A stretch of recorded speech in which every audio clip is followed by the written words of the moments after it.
ហេងទាំងព្រឹកតែម្ដងណាលៀបជ័យលៀបចូលណាសែនក្បាលទឹកព្រឹកមិញនេះអ្នកដែលគាត់ឈ្នះឈុតនាំសំណាងពីកម្ពុជាបៀ33រូបមាន33រង្វាន់អូសិតតែជ្រូកខ្វៃរង្វាន់មិនធម្មតាទេណាពុកម៉ែបងប្អូនពីកម្ពុជាបៀមានទាំងភេទជ្ជៈបាទកម្ពុជាកូឡាក៏ដូចជាកម្ពុជាបៀដែលបងប្អូនមកទទួលយករង្វាន់ព្រឹកមិញនេះ33រូបដែលគាត់មកទទួលរង្វាន់ហើយសំណាងចូលតែម្ដងអបអសាទរទៅកាន់បងប្អូនដែលគាត់ឈ្នះចំនួន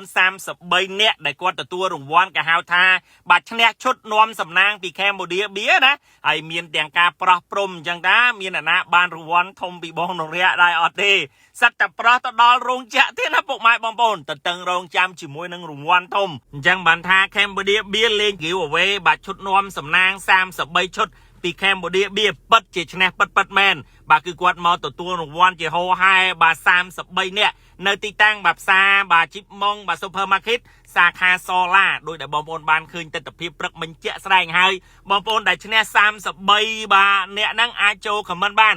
ពិតមែនអត់បងប្អូនណែមានទាំងជ្រូកខ្វៃមានកម្ពុជាបៀមានកម្ពុជាកូឡាអញ្ចឹងសម្រាប់បងប្អូនចង់ទទួលបានរង្វាន់កុំភ្លេចបាទណាតាមដានបាទ page កម្ពុជាបៀទាំងអស់គ្នាពីខ្ញុំមានតែប៉ុណ្្នឹងទេហើយសម្រាប់បងប្អូនដែលឈ្នះក៏អាចចូល comment បានអរគុណច្រើនបាយបាយ